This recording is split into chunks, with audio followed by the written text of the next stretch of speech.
All right, we're going to get this webinar started right on time. Look at that, 11 o'clock. So thanks for joining me. My name's Ed Huck with Keller Williams Realty. I've been a realtor for 25 plus years and started doing these updates about a month ago, a little over a month ago, just to keep everybody up to date with how COVID-19 is affecting the real estate market, and doing them every Friday. And I'm going to continue to do them to keep everybody up to date. I normally look at all this data anyway.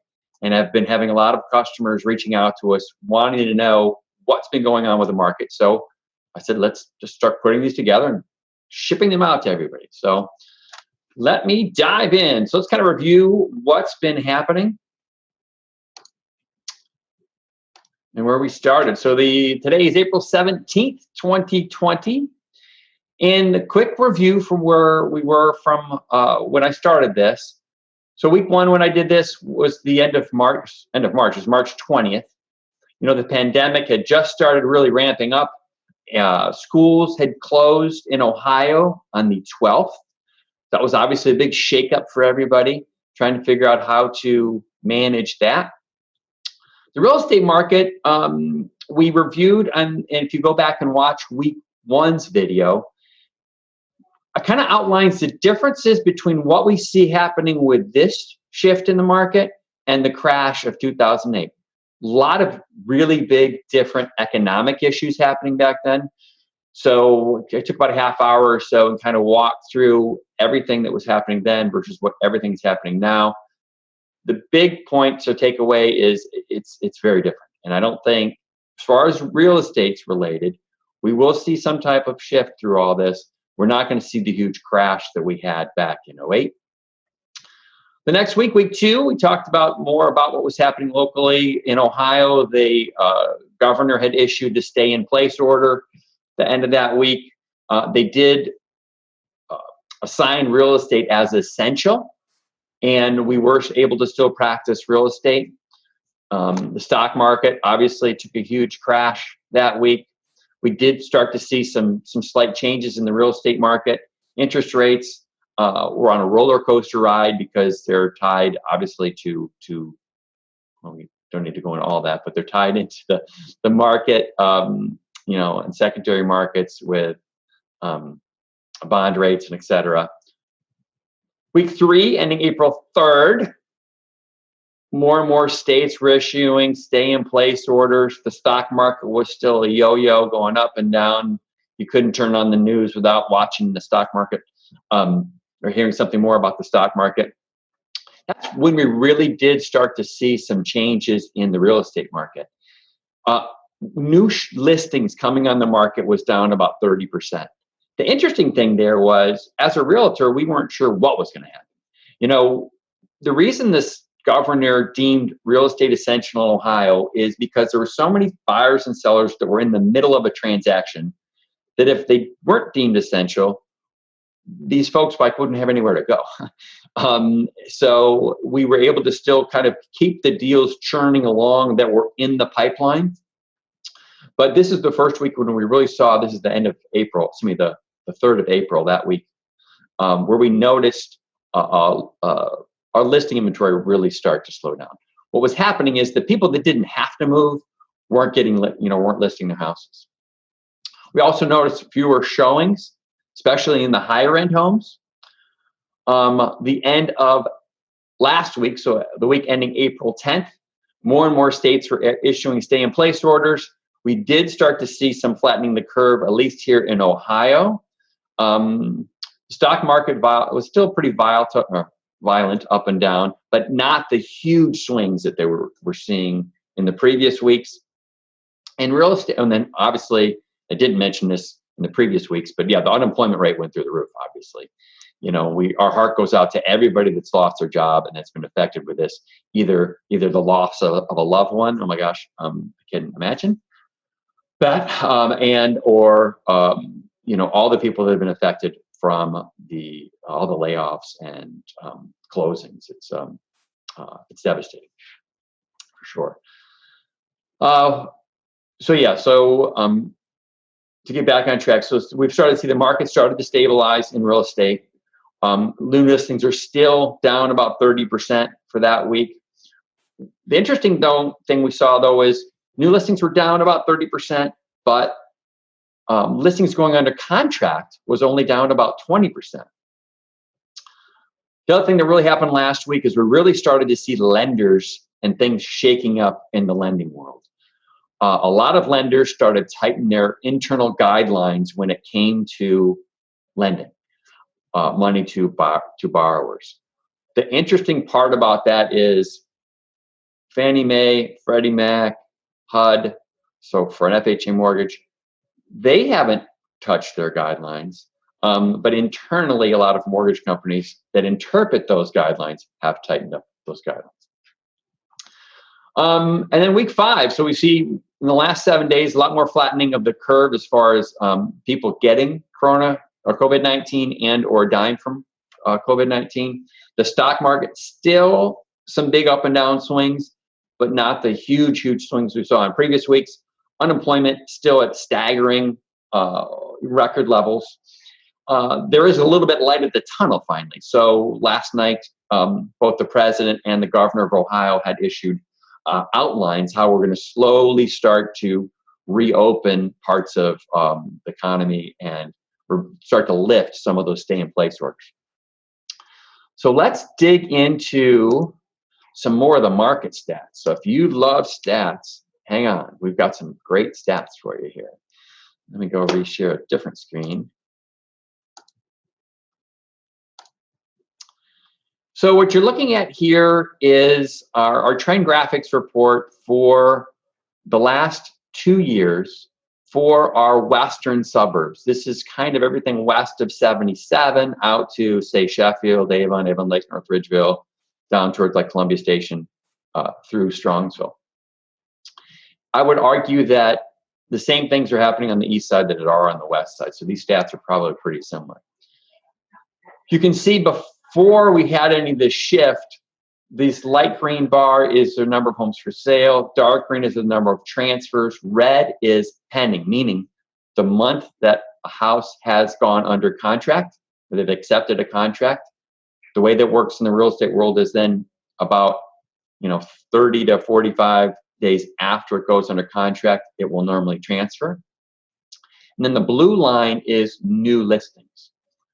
What I want to go back down and look at, though, is let's see what's been happening. Let's compare the first, basically 15 days of March to the first 15 days of April. You'll see the number for sales is actually up, which you would assume that. I don't know if you'd assume that, but I mean, so it's interesting. So the number of homes that are available to sell is up, but it's only up 2%. New listings, though, and this is what we're continuing to see, is down about 30% from the first 2 weeks of March. Homes that have actually transferred title is down about 13%. I'm not too worried about that stat yet, or I'm not looking that hard at that stat yet, because that, again, is a function of what was happening 45 to 60 days ago. And because this really started to rock the real estate world the middle of March, in a couple of weeks, I'll be able to start really seeing what's going on by looking at that stat. This is kind of a little bit better or more accurate way of kind of judging what's going on. So pending. So this means the day the seller accepted an offer from a buyer. And so with the first 2 weeks of April, we're down about 11% from where we were in the first 2 weeks of March. And that's kind of shocking to think it's only down 11%. So, we've been meeting with customers that need to buy, and, they're thinking that, oh my gosh, this is a great time to buy, and I'm going to get a great deal because nobody's buying houses. And this stat says it's down 11%, but listings are down 32%. In most of our suburbs, in most price ranges, it's been a strong seller's market. What these stats say, it's continuing to be a strong seller market, in that 30% of the people have decided not to list their house. Only 11% of the people have stopped buying. So if you're in the market for a house, don't expect to get a great deal right now. The deal is really in the mortgage rates. So I don't have a slide for that, but the interest rates are for a 30-year fixed, closer to probably like high 3%.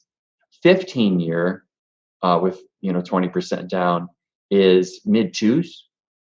So it's a phenomenal time to get a mortgage if you're looking to buy a house. I also want to look at average price. So if we look at that real quick, again, this is it's a little bit of a trailing statistic. Well, let's take a quick look at it anyway. So for the first 2 weeks of March, the median sold price was $175. For the first 2 weeks of April, it was $185. So again, these are, if you're transferred your house in the first 2 weeks of April, it was under contract probably the middle of March. Take it back, middle of February to the end of February. So maybe the beginning of March. So we're going to keep an eye on that stat to see what's been going on with the median and then average sale prices. Average sale price is kind of flat. And the average active price was actually up 2.6% from where we were at the first 2 weeks of March. The other thing I'm going to pull up real quick. This is a stat that I kind of pull up myself. So there's no great way for me to kind of dig into this. So at least with some of the stats that the programs that we have available to dig into our MLS data, I started tracking though at the last week of March, which is actually the fourth week of March. How many new listings came on the market, what the average sale price was, and then of those new listings, how many were active in that first week, and then how many went what we call contingent. So that's the first step of going under contract. And then the second step internally, we call it is pending. And what was the total? So we could probably just look at the totals. But of the 139 homes the last week of March that went live, 62 went under contract. That's just of the new listings. The first week of April, we took 147 new listings. 44 of those new listings went under contract. This past week, we took about the same. It's been interesting. They've been kind of trending along the same line as far as new listings. We took about 143, and only 36 went under contract. So when I start to slice this week over week, those last stats we were looking at were the first 2 weeks of March against the first 2 weeks of April. And you can see if we want to look at the number of new listings. So obviously for that first week, we had 224. We only had 147 for the first week of April. So that's why you're seeing that 30% off that we showed on the other stat. But I kind of wanted to see what was going on week over week. So we definitely are seeing a shift in more listings. The listings are still down from where they were at the beginning of March. Week over week, over the last 3 weeks anyway, they're about flat as far as number of new listings coming in. So I don't think, what I think has really happened is mentally, the folks that had decided not to buy or sell have been out of the market. We lost those folks that, third week of March. And the people that were going to either needed to move or buy, that number has stayed flat for the last couple of weeks. The thing I want to keep an eye on, though, is this decrease in how fast the new listings are getting gobbled up. This is really a function of showing us potentially what's going on with the market. So if become the third week of April, we look back at the stats and we continue to have the same number of homes coming on the market, but fewer of those are selling right off the bat. That's really telling us that we're starting to shift from a strong seller's market into more of a neutral market. But we'll know more about that in the coming weeks. So that's really all I have this week. Does anybody have any questions? If you do, you can pop your hand up in the chat box. And actually, let me go on Facebook to see if anybody's.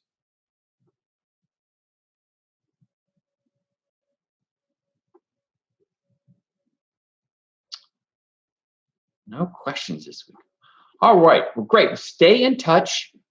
I'll be staying in touch. If you have any questions along the way, let us know. We're here for you. I'm going to be looking at this data every week to make sure that you know exactly what you need to know if you're looking to buy or sell. Stay safe. Um, April 17th, enjoy the snow showers outside. That's a little hard to swallow personally. But anyway, make it a great day. Thanks.